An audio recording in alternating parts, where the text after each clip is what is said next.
May I come in, sir? Please do. Can I sit, sir? Can I sit, sir? Please take a seat. You are Deepti Monali. Yes, sir. Please give us a brief introduction, Deepti. Sir, my name is Deepti Monali. I belong to Patna, Bihar. I've done my schooling from there itself. I've done my graduation in philosophy from Daulat Ram College, Delhi University, and my masters from Miranda House, Delhi University. I completed my masters in 2021, and since then I've been preparing for civil services and also for my further academic progression. For that, I have cleared my NET JRF from philosophy, and my research area is political philosophy of Gandhi. Very good. What draws you to the civil services as a career? So actually the job satisfaction and the dynamism this services offers, that these two factors have drawn me to this. What is the dynamism you are talking about? Can you explain? So in terms of diversity of roles and the diversity of experiences which I'll be getting here. Right. Now, Miranda, why has it been so named? So actually the then Vice Chancellor of Delhi University, his daughter was named Miranda, and apart from that, actually that Vice Chancellor was very much influenced by one of the characters of Shakespeare's work, The Tempest, if I can remember, and that character's name was also Miranda. She was a very brilliant young lady, so to set that as an example, he gave this name. What was the name of this gentleman who did the naming? So it was something Morris. I can't remember the second name. And there was one more dimension to this why Miranda is so named. There are three reasons why it was named. Can you tell me the third reason? His favorite actress was Carmen Miranda. Right. Now, good governance. This is a term which is used in a variety of contexts, but now it has come to have a particular meaning and normally accepted to have 8 components. Can you list a few of them? Yes, sir. So such as transparency, stakeholder participation,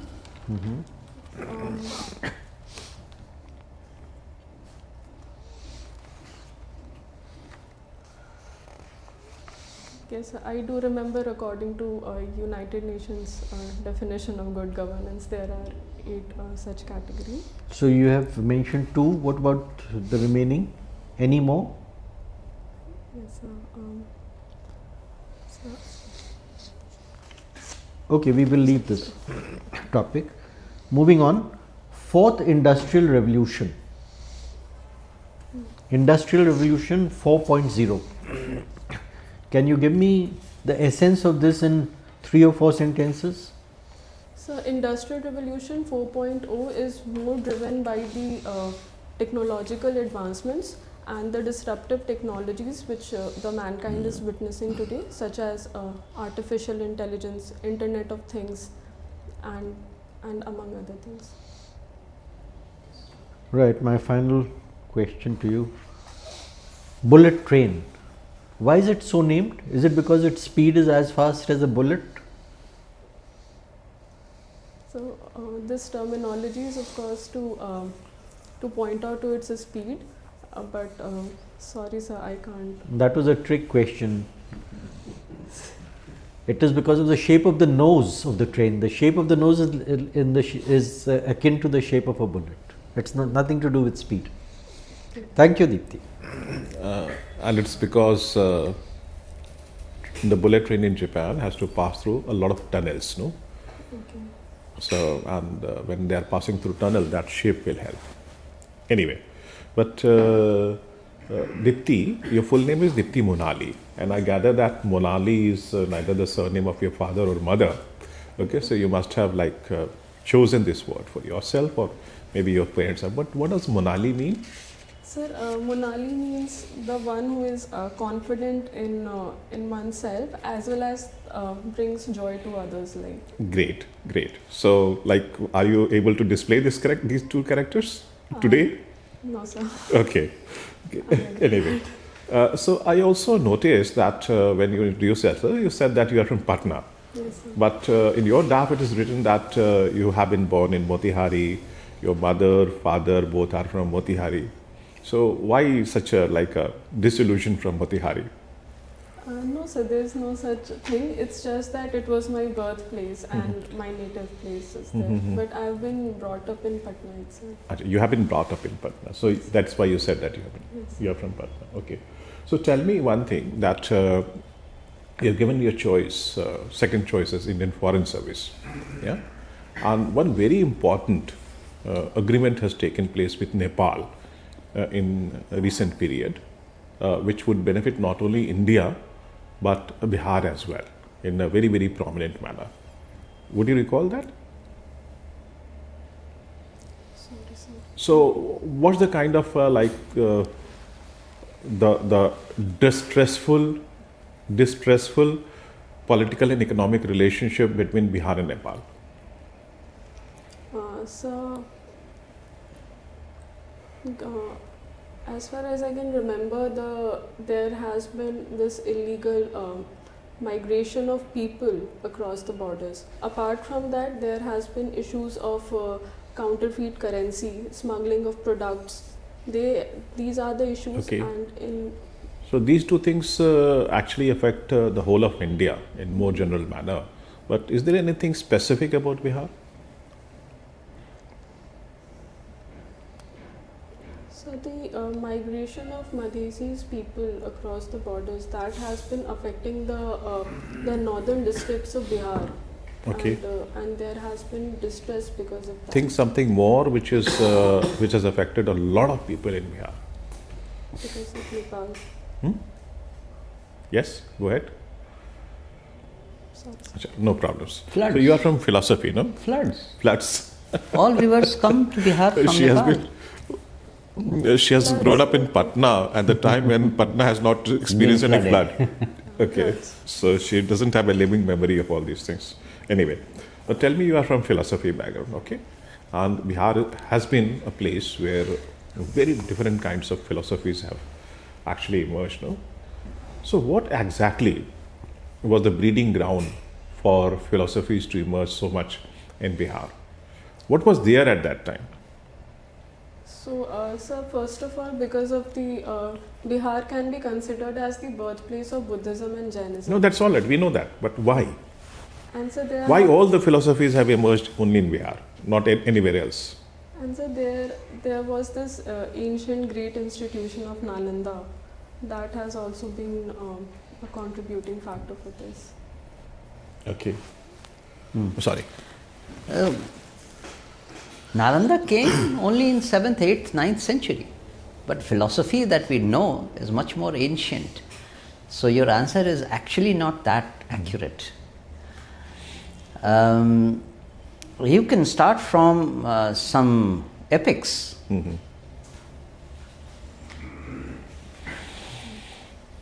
as Ramayana and Mahabharata.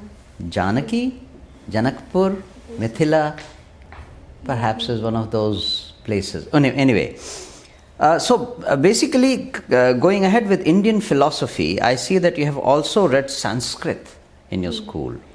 Have you been able to relate your philosophy studies in graduation? Masters, you have gone into a different stream. But in your graduation, have you been able to link your Sanskrit knowledge with Indian philosophy? Yes, sir, a lot. Give me an example or two examples. Okay, sir. Sir, such as in Advaita Vedanta, we have this Mahakavya, which summarizes the philosophy of Vedanta, which is in Sanskrit only. Which Mahakavya? It is, sir, Brahm Satyam, Jagat Mithya, Jivo Brahmev Napara. So, for students from non-Sanskrit background, they might have to just rote learn it. But since I had the background, so I understood the meaning and it was not that difficult. Okay. I am going to read a shlok to you and you tell me how it relates with philosophy and mathematics both. Purnamidah Purnamidam Purnat Purnamudachyate Purnamasya Purnamadaya Purnameva Vashishyate. Sorry, sir. Such a famous shlok, such an important shlok, and it relates to even mathematics. This is one of the surest signs that Indians earlier knew the concept of zero and infinity. Because that is the only one which is added to itself, it makes the same thing. Purnamidah, Purnamidam, Purnat Purnamudachyate. This is whole, that is whole, the whole comes from the whole. Purnamasya Purnamadaya Purnameva Vashishyate. If you take away a whole from a whole, what remains is a whole. That is a concept of soul or God in Hinduism, Hindu philosophy, Indian philosophy. I hate to say Hindu philosophy, but also with zero and infinity in mathematics. All right. What is BRICS plus? BRICS plus.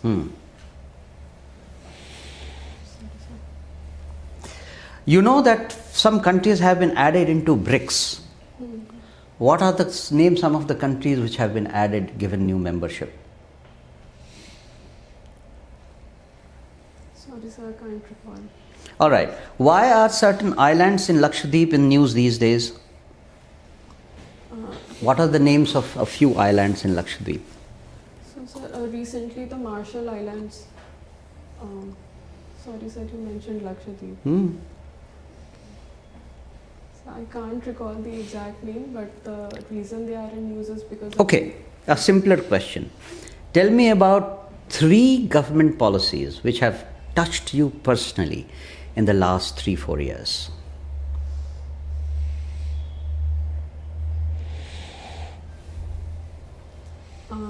So the recent NEP 2020, which was launched, that struck out the MPhil program from the higher education. So All right, I'll take this as one. Okay. Second,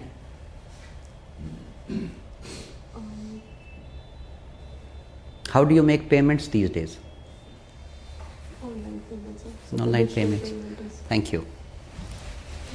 In your extra co-curricular activities, you've written reading non-fiction novels.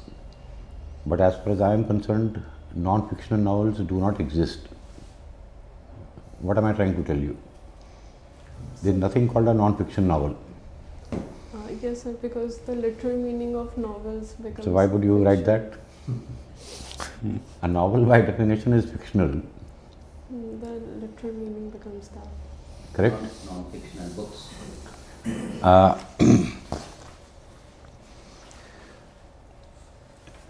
Tell me, both philosophically and practically, is the worldview of a woman different from the worldview of a man? Yes, sir. It is. Like how? So, because the social conditioning and the upbringing of women, that actually changes the worldview. And even philosophically, we say that there is no objective. There are. Go on. Okay, so there are different point of views regarding reality, but one school of thought says that reality is no such objective entity, and it depends on the perceiver. Such as even in a normal saying also we say that beauty lies in the eyes of beholder. So that subjectivity creeps in.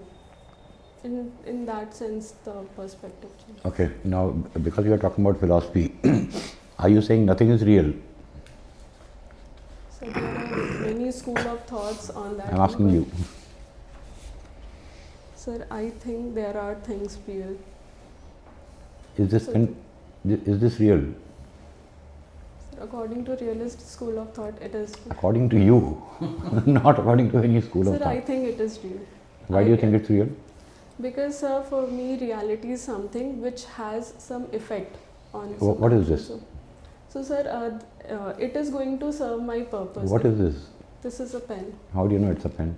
So, because of the definition I have of pen, and this is going to serve the purpose of pen. If, let's say, historically we never called it a pen and we called it an apple, would it become an apple? Yes, sir. So it's not real. Yes, sir. So the apple which we know currently, that would have some other terminology. I'm back to square one. My last point, is this pen real or not real? Yes, it is real. But just now you said if I called it an apple, it will become an apple. So, but that is only a naming. That is called nominalism in philosophical True. terms. Last point. How many, percentage wise, how many women do you think join the civil services through UPSC every year? So, I guess it is around 20-30%. Little more than that. Why has never any woman become the cabinet secretary or the home secretary?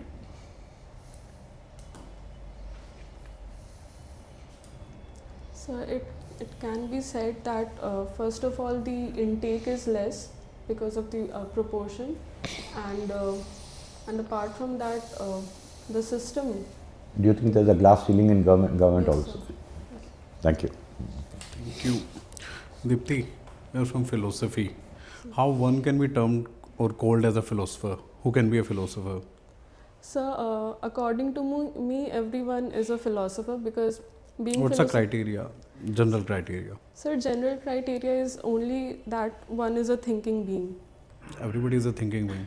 That is why, sir, everybody is philosophical, and it's just that it's a discipline in itself. Because I think that everybody wants to make sense of his or her life, and there is a philosophy behind each one's action and steps. But still, they are in your subjects. You don't get taught every thinker or every person. You have certain thinkers, certain philosophers only. What's the criteria? That criteria I'm talking about. Is there any specific criteria to become a philosopher? So, according to discipline, there has to be the discipline deals more with the essence of reality, experiences of man, God, world, and even as diverse fields as ethics, feminism, postmodernism. So You're not aware of the criteria. Okay. What is life? So life is sum of experiences. What is life according to Plato? So life according to Plato is to live according to the virtues of the man. And he divided society into 3 categories, and for each category he attributed one of the virtues. So living by that virtue is life according to Plato. Okay, and according to Aristotle? Sir, according to Aristotle,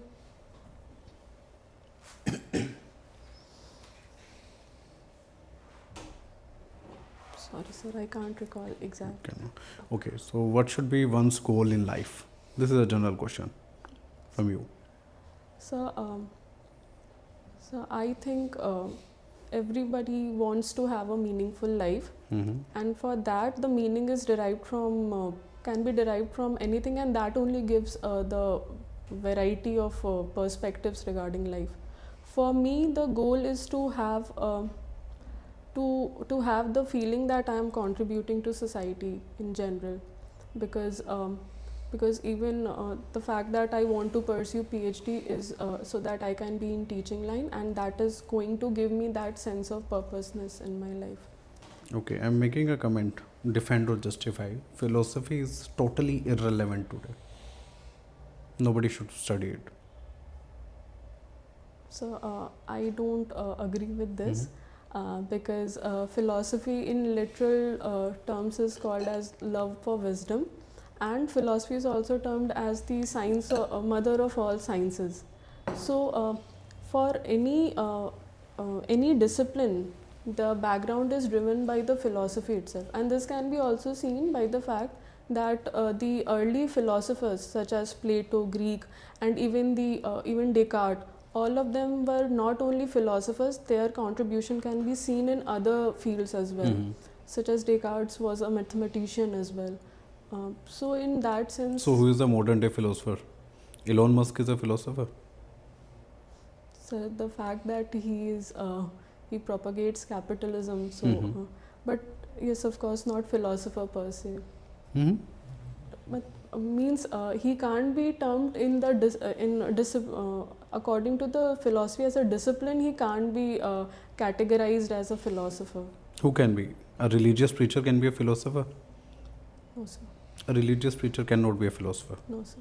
Means it is not a a rule that anybody who's a religious teacher is going to be a philosopher. Okay. You also do guided meditation. How different is it from the normal meditation? Somebody guides you?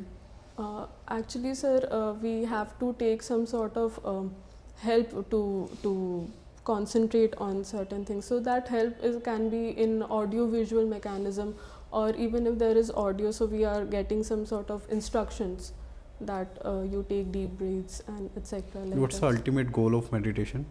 So to calm down one's mind Mm-hmm. and to attain that mindfulness. Okay. Thank you, Dipti. Thanks.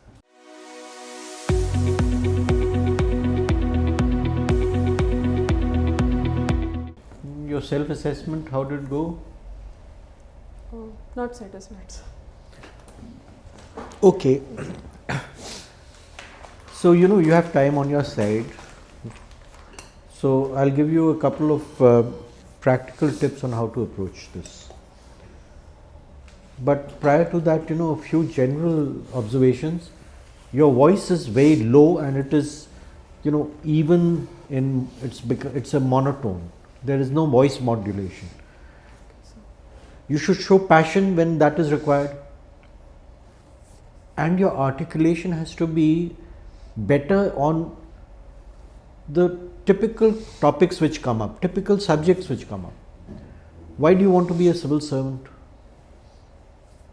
In a low voice you said diversity. Diversity you get in practically every job. That's not the issue. Sir, I have looked around, I have seen, I have checked on the kind of career options available, and this is one in which I make the maximum public impact. The maximum potential for public welfare is here. So I thought it might get preachy, that is why I was more limited in my terminologies. Means I No. don't know, You, sir, I was- you know, if you give a standard routine answer, it won't get anywhere. Okay. So think about it. This is one area. And what is your first choice? IAS. So there, from day one, you get an opportunity to interact with the general public, hear their grievances, hear their problems, and you've been given a platform to address those issues. And as you go up in seniority, you get a chance to help in policy formulation, which impacts crores of people. You know, which can be a better career choice than this? And very low on energy. Have you had breakfast? Young So this lady is, like you? So this is my, I don't know how, but this is my 24/7 mood. I'm always like this only. 24th, what is that? 24/7 mood. I don't know why, but this is actually. No, but if you're aspiring to become an IAS, he or she is to be a leader. You can't remain in this mode. You have to get out of this mode. So, you know, questions, and I'm going to now get into the practical aspect. Questions come from 3 or 4 main areas. One is your DAF, current events, subject, and job, if any. So take about 100 to 120 sheets. Build a question bank of the possible questions. For instance, Miranda, it jumps out. Morris Dwyer,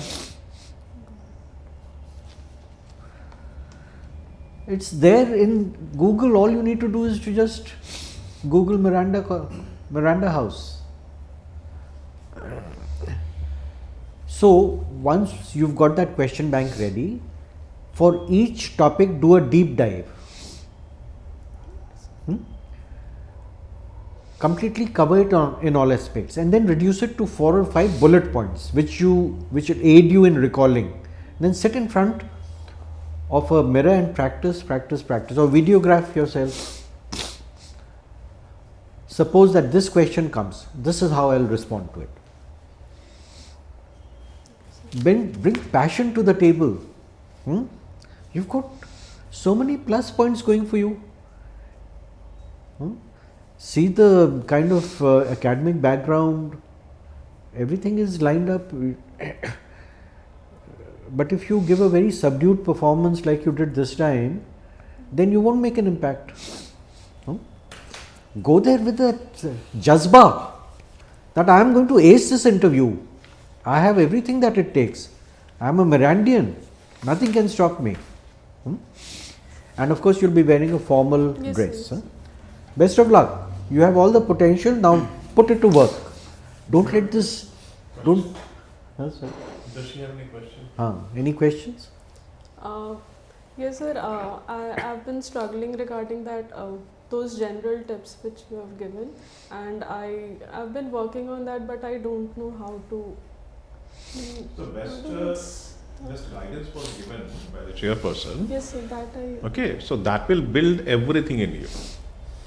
Okay, Fluency, self-confidence. everything. Okay, practice, practice, practice. Okay, but before that, you have to prepare those notes, Yes. no, and just make bullet points so that your answers are in the order of priority. Your best answer should come first. Panel members may not have that much of time to like discuss a lot of things with you. Yes. Okay, and then presence of mind, no. Okay? We know that because you have been nervous. We could understand that you have been nervous, and that is why your mental alertness has come down substantially. That should not happen that day. Okay. And because it's your first mock, I think you are more feeling it. But next mocks, a few mocks that you take, be properly attired and feel as if you are going for the real interview. Exactly. That will give you that, little confidence that yes, I am prepared. Right now you have come as a normal girl coming out from Miranda House, and we are looking for an officer. I mean, the panel finally is looking for an officer. And you can't be seen as a nondescript young girl who doesn't even know how to lead people. Develop all these things, internalize these things, that you have to now act as an IAS officer, a leader, if you want to become an IAS officer. And to that, you have to have confidence, you have to have attire, you have to have that kind of aura around you. Okay? It's not a knowledge test per se. It's a test of your personality, and they're looking at integrity, they're looking at balanced opinions, they're looking at conceptual clarity, lucid exposition, self-confidence and poise, logical thinking. All these things come into the mix. Excuse me. Propensity to take challenge. Okay. And your awareness, self-awareness, awareness about your district, state, nation, the world, what's happening around you. So best of luck, you'll do very well. There's one more comment that I want to make. I'll be very blunt right now. Yes, sir. The way you have come, it seems you have come for a clerk's interview. Okay? And that should give you that guideline as to what to do when you come for the next mock, what to do. You have to be prepared to be seen as an IAS officer, prospective IAS officer. All right? Okay. And All the best. Yeah, all the best. All the best. Okay. Best of luck. You have all the potential. Yes. Okay. Now make it work. And while you reply to one member, you engage all the panel members. That also is very important. 60% to the person who has asked you the question, rest of the time you look into the eyes of other people. ठीक है चलो मोतिहारी का नाम ऊंचा करो All the best. ठीक है? Okay. Okay. All right.